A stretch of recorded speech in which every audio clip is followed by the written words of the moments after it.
Thank you all for joining me this morning. Really appreciate it, because I know as we're leading up to the festive period, everything's gone a little bit crazy. I don't know if everyone else feels a bit like that, which isn't a bad thing. It's great to be busy, isn't it, at the moment, when we've had, some of us had periods of quietness. So it's great to have you all joining us this morning.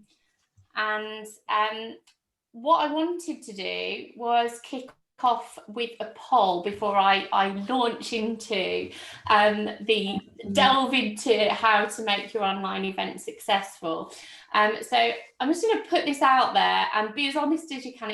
This one is an anonymous one, so just let me know how you're feeling about running your own virtual event at the moment. It'll give me a good understanding as to where everyone's at with that.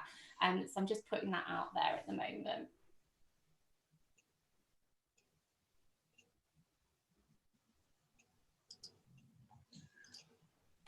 And if anyone wants to network with each other, please feel free to use the chat, put your links in there. I think it's important for us all to connect and support each other. I'm a big advocate for networking, so I think it's important for us to, support each other if we can.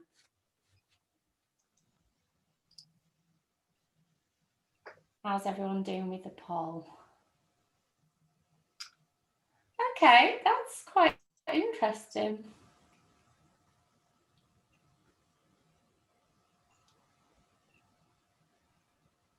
Okay, so it's good to know that everybody is feeling sort of okay about running a virtual event now. And I guess if I would have asked everyone this time in March, I mean, personally, me as an individual, I hadn't actually ever launched a Zoom. I'd been on Zoom chats, but I'd never run an event on Zoom before. So for me to be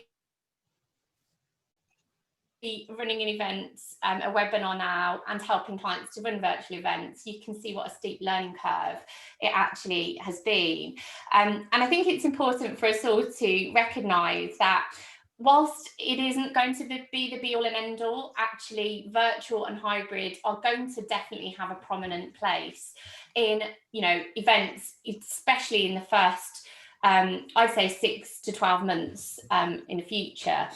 We're seeing great news out there about vaccines and events being able to start, and there's no one that wants that to happen more so than me. But as we do need to run events and people do need some consistency, we have found ourselves in a situation where we do need to support each other and our clients to help run events. So hopefully you'll find what I'm talking about this morning quite useful. I'm just going to share my screen. And away we go.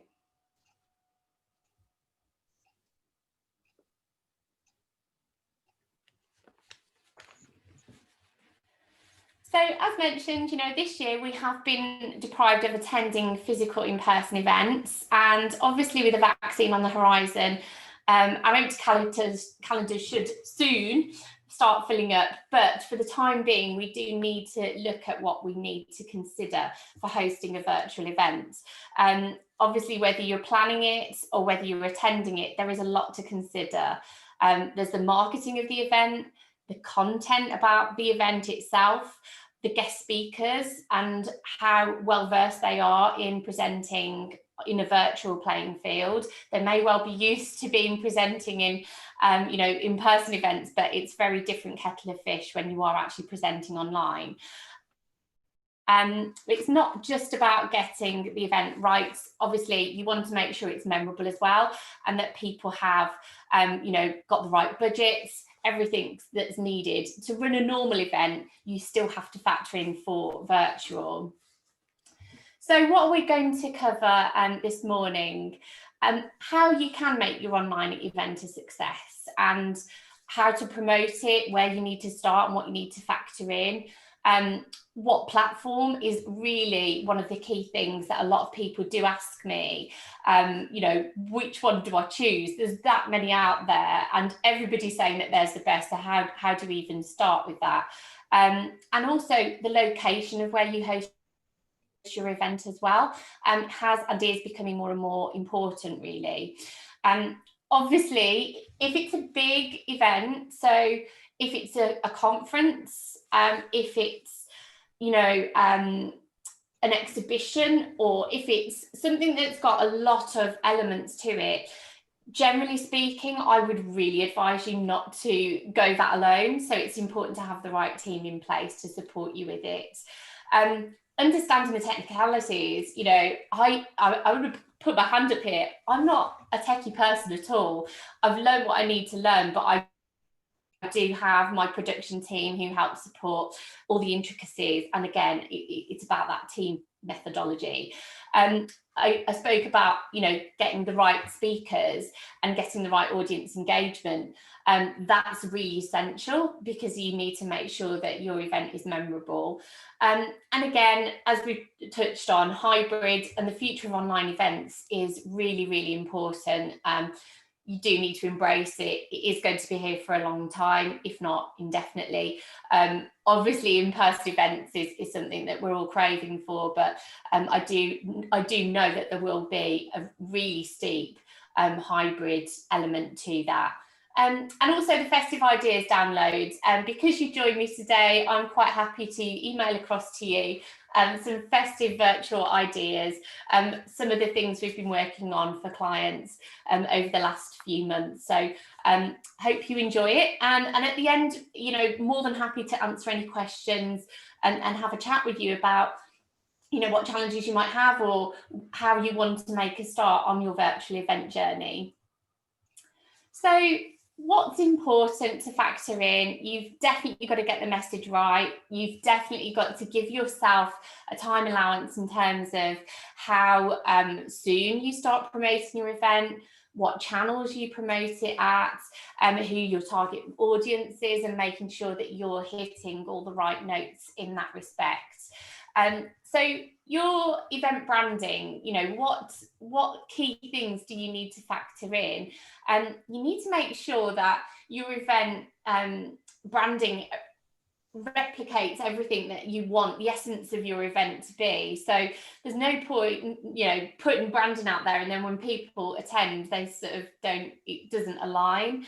So it's really important, if you are not a branding expert, or if you're not, you know, into marketing, it's really important to reach out to ask for support with that. You need to make sure your message is clear. You know, what is your event going to bring to the individuals that are attending?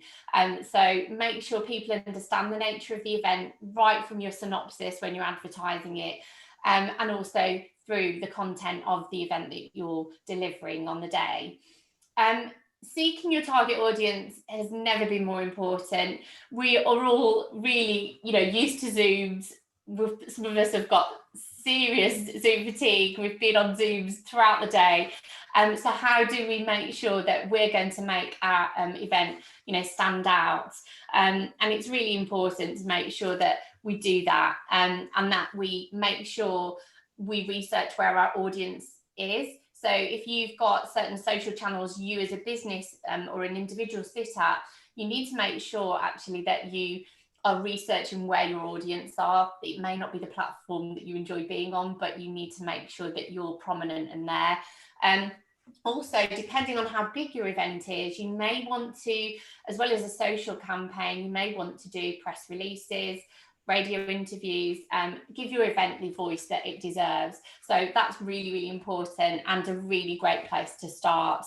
In terms of marketing itself, I would say the same as you would for a normal event. You know, if there's no point giving yourself a couple of weeks lead time to promote your event.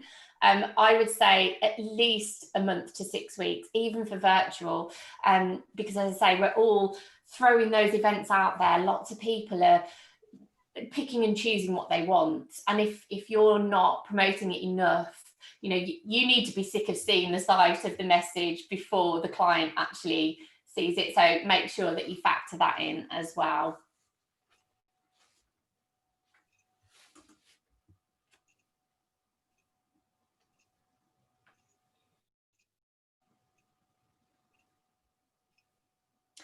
So making sure that you're connecting with your audience and you are getting, you know, the right credibility, the right build up, that you're getting the right people in front of your event message has never been, more important. So which platform would I suggest that you run your event from? There are so many of them, and honestly, it is a minefield. I would say, and this is what we do for our clients, we break it down and we understand what the client event is about. So it could be that you're looking for an exhibition and you want to make sure there's a networking area, you want to make sure that there's an element of interaction, but people can actually download information and view what the business is about. So almost a bit like browsing. You may not want it to be like a true in-person experience, because let's be honest, it's a standby until main exhibitions come back. But in some ways, actually, it's a great and savvy way to still showcase your business and still be able to put your message out there and still be able to obtain those inquiries. There's that many different platforms out there, and I think you have to look at what you want to achieve and what criteria.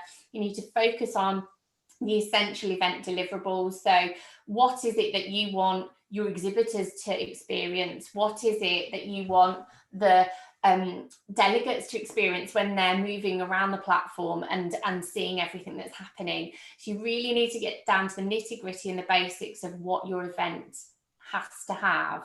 And then you can either go out there and have a look for yourself. There's a whole range of options out there, or you can work with a company like SheerEdge, where we will look at the brass tacks of everything. We'll look at all the elements that you need in order to deliver your event, and then put suggestions forward. The people that we're working with, we've got a range of partners, and we make sure that it fits what our client needs it to do. And there's no point shoehorning the right platform in just because of maybe a company would get a kickback from. We don't believe in that. We're very transparent. It's important for us to find the right deliverable. So think about the features you want to enhance your attendees' experience. The engagement and the interaction is key, and it's important that the platform that you select can support this, because they're the key elements of making an online event a success. And as I say, working with an agency can help support it, and use us as a sounding board, to get the best options for you really and your audience. So teamwork, I've talked a little bit about this earlier, but they say teamwork makes the dream work. It's absolutely true. If you have a large event, you wouldn't run it yourself. You wouldn't sit there and run that whole event yourself. It just would be an absolute nightmare. There's so much to factor in and so much to pack into an event, and especially if it's a conference or an exhibition.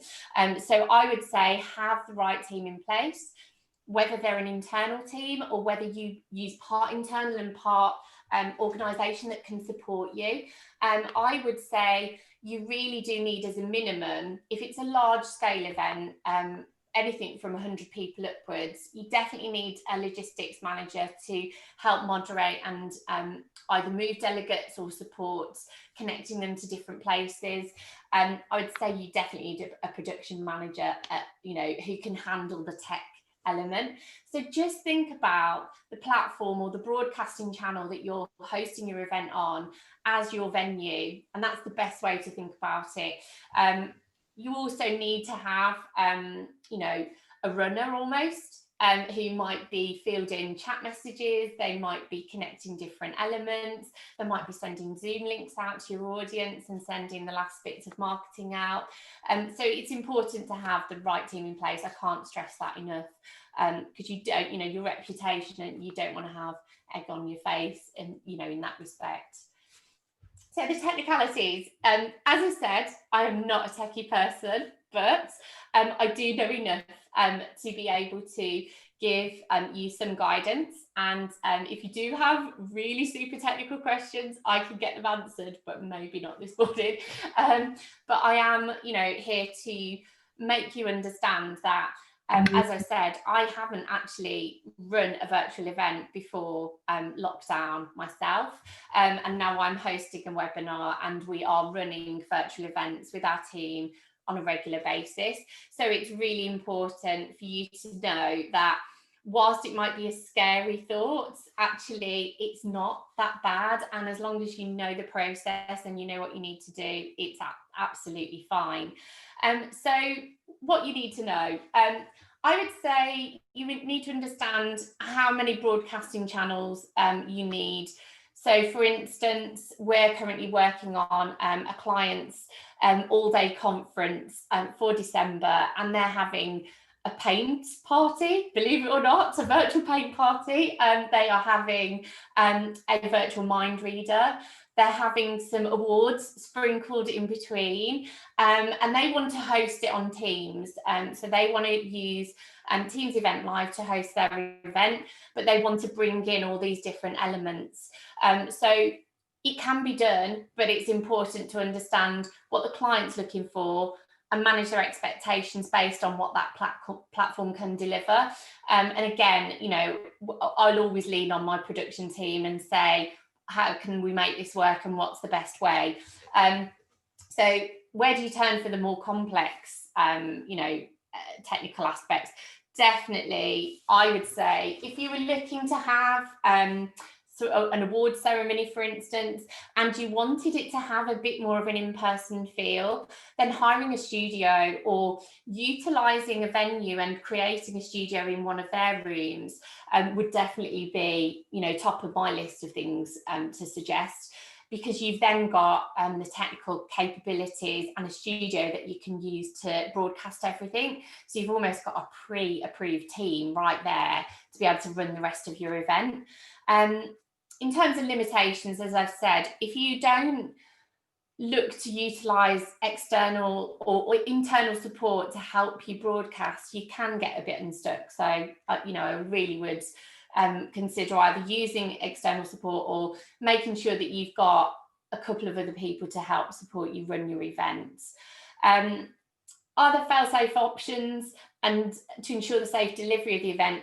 I would definitely say you need to make sure wherever you're broadcasting from has got a really robust internet connection.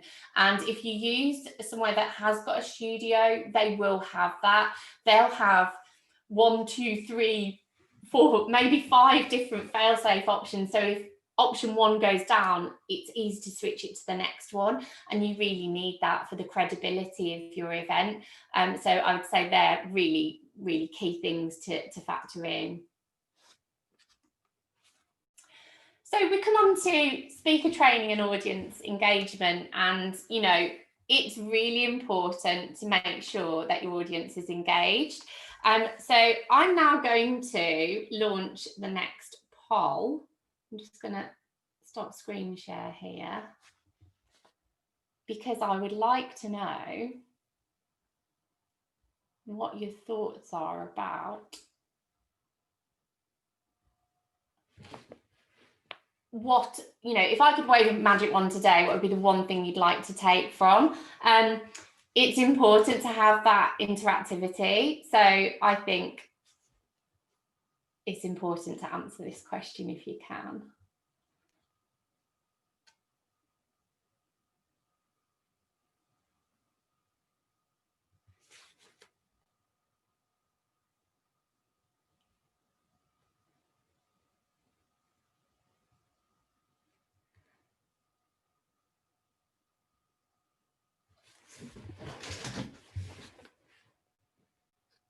So I don't know if any of the audience today were on our sort of virtual event showcase that we did in September, but we had lots of different ways in which we actually interacted with the audience, and it was quite interesting actually that adding the extra breakouts and adding all the different elements actually really kept people upbeat and really helped people to interact and enjoy the sessions. And obviously we're only in an hour session today, so I can't give you any virtual mind readers, or I can't give you the music interaction side of things, but polls are a great way of asking your audience how they feel, and it's great for you to see, obviously.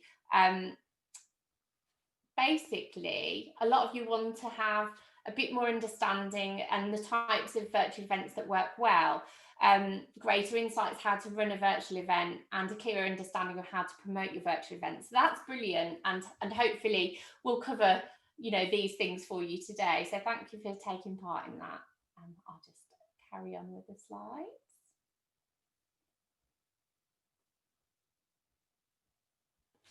So in terms of your audience and your speakers, how important is it for them to have training before the event happens? Well, it's essential. It's really, really important. We have recently helped a client with an international conference, and they would always run it in person. They have for the last 10 years. We sourced the venue and obviously had to cancel it, but we helped them run their conference virtually over a 2-week period instead of a 1 week. And they had 6 simultaneous breakout sessions. So we had to do some pre-planning and some pre-training, because all of these people, although they work for IT organisations around the globe, they're used to delivering information actually in person. So they're used to seeing audiences, they're used to seeing, how people feel and feeding off that. But you don't get that with a virtual event. You'll get some interaction if you mute everyone, but if you're delivering a keynote or a session, you don't know how your audience is feeling about that at all. And it can be quite unnerving for a lot of people. So I'd say really important, if your speaker has not ever delivered a virtual event before, they definitely need a couple of sessions just to warm them up, get them used to how it feels, what they need to say, what they need to press. So we did training for the speakers, and we also did training for the moderators of those sessions, so they understood the workings of it all. And it was quite interesting actually, because in the end the platform became like the venue. We were saying, oh, your room's ready for you to go into, and if you're an event planner and organizer, you'll smile at that, because it is literally you're moving your delegates along.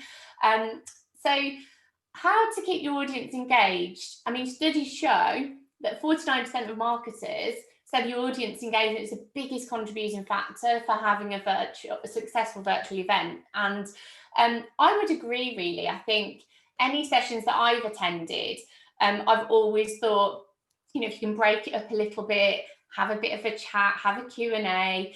If it's, more than an hour's worth, you definitely need to have a couple of breakouts and energize. It's important to have fun. I don't mean have circus acts and, whatever else, but it's important to make it memorable and make people walk away and say, do you know what? That was a really, really good event. I really enjoyed that, because the content was great, because it was promoted at the right time, but also because it was engaging and it encouraged people to interact with me, and I'll take something away from it. So, that's really key.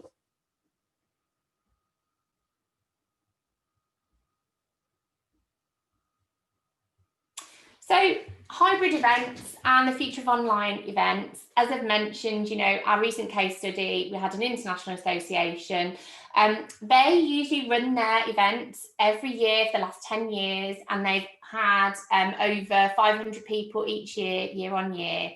And the information that I can share with you on that is they'd never run a virtual conference before. And what was really important was they managed to get over 1,000 participants for their virtual conference this year, and it's the first time they've ever run it in 25 different countries.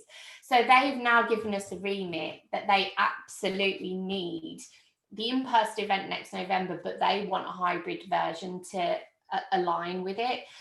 So that can show you the power of great marketing, great content, great delivery, and also widening, your marketplace. They were ecstatic, and they were even happier because their American counterparts tried to run a similar thing, and they had to push it back 6 weeks because the platform wasn't working. So again, it's two sides to the coin. You really need to understand that what you're using and delivering is, it's approved, it works well, and how you can make that platform work for you when we are using the in-person scenario as well. So we're working closely with the client and the venue itself to see what the venue capabilities are and making sure that they can facilitate. It's a brilliant venue that they've got for next year. So they've got a really robust,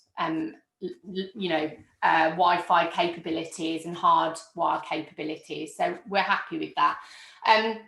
The best way to integrate hybrid, you need to make sure that your audience in person is definitely going to get that great experience, but also people that might be tuning in online will also get, a good sense and a feel. So making sure that the right equipment's in place, whether you need a videographer, definitely would need production team to support with it.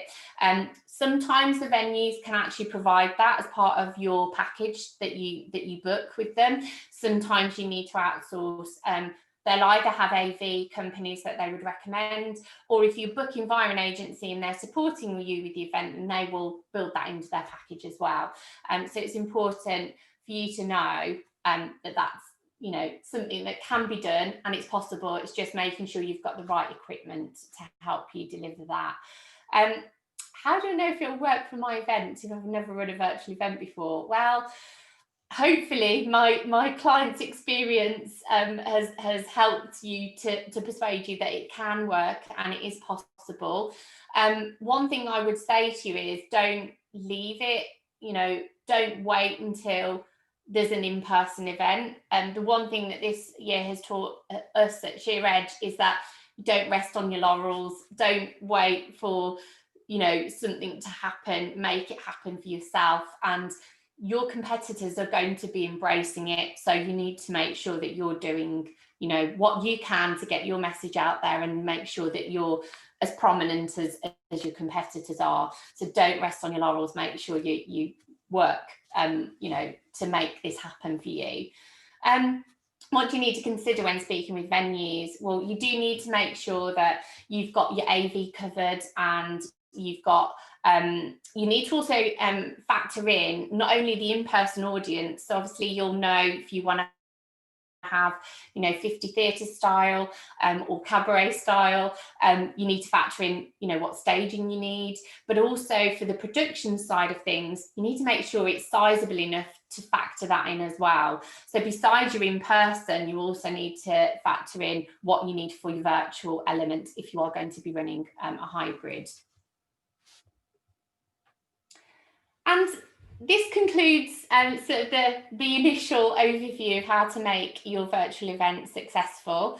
I hope you found it useful and knowledgeable. I want to basically, answer any questions that you might have, but we do have a virtual online community. It's a closed group, but it's something that's been created as a support network because we'll have so many clients that they just need a bit of a steer or a helping hand or ideas, and more than happy, for you to join it. I have seen some requests this morning to do that, so we will obviously let you all in once we finish this morning. But yes, we will be having, after today, we'll be having regular chats with businesses, with entertainers and individuals who've adapted to virtual in 2020. So today's the launch of it. I wanted to share my experiences and thought processes on how to make your online event successful. I hope you've enjoyed it. More than welcome if you want to come off mute, and I'll happily answer any questions that you might have today.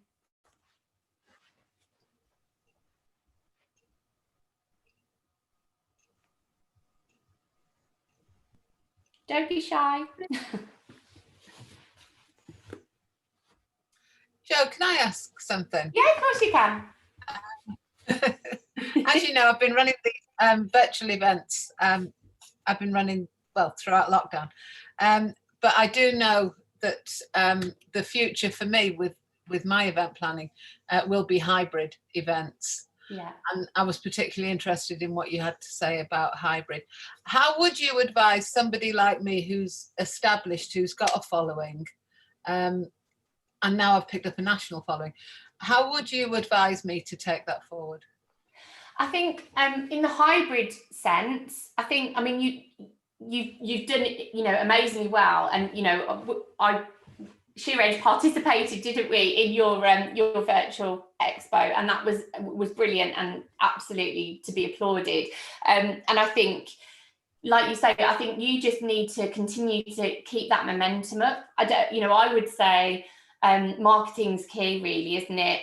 When we're awash with lots of different things, I think how you differentiate yourself is really important. And I think you have that in your brand and your theme and how you put out, what you do. So I would just say keep on with that. I know that you sort of sometimes go on the radio, or you'll sometimes do press releases on things, and I think that's, again, it helps with the wider audience element. I think having brand ambassadors helps, and I know you have definitely embraced that as well. So I think those are the things. I think on the hybrid sense, it's about the right equipment and the right venues, and making sure that correlates with, how you once ran your expos will be very different next year. And it's making sure the venues have that capability for the broadcasting element, if that's where you're broadcasting from. So I'd also factor that in when you're doing your planning for next year. That's what I would look at, definitely.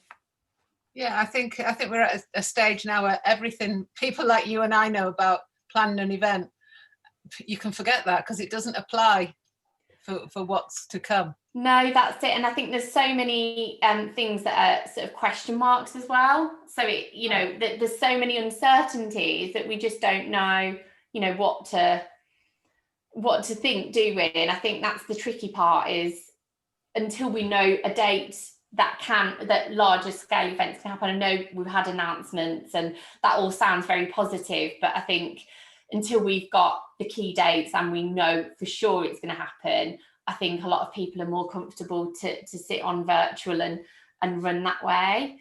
Because I think footfall, I've always had a good strong footfall, but I think footfall will be a problem, because I think a lot of people will be scared. Yes. Well, I think so. I think there will be a confidence piece, but also with a lot of the venues we work have got COVID secure policies, and they're very, very vocal about it. So again, I would look at venues that have got that in place, of filling that day in, day out, and they'll help you then with that. Some of them have even gone as far as getting, full-blown videos created to appease people. So I think that's important, because I think confidence is going to, it's going to need a big bolster, isn't it, in order for people to want to participate. But I think it's the right move, definitely. I think hybrids is the right move to do, because then whatever happens, you'll have that virtual element as a fail-safe. So hopefully that helps. No, this has been really useful for me, so thank you. No problem. Thank you for joining us. I really appreciate it.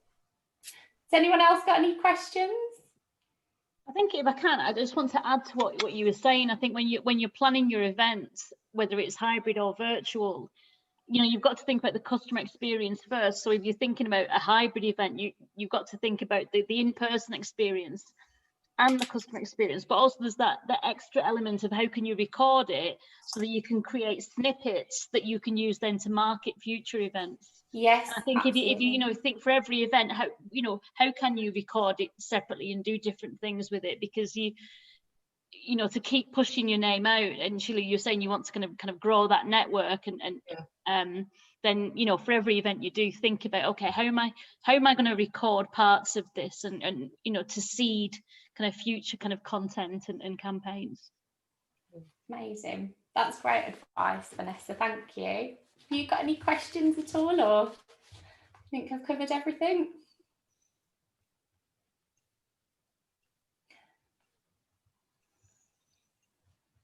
Great stuff. Well, I'm really pleased that you've all enjoyed it. Please do join us on our virtual event community. I'm going to pop the link in the comments if you're not already in here, and I will be sending you all the emails as well in terms of the festive virtual ideas. So there we are. Well, have a great day, everyone. I think we finished a bit earlier than planned, so I was expecting to have a cascade of questions, but no, that's all fine. And obviously, feel free to reach out to me. You can either email me at jo@shearedge.co.uk or virtual@shearedge.co.uk, and look forward to seeing you all very soon. Have a great day, everyone. Thank you, Jo. Thanks. Bye-bye. Bye. Bye.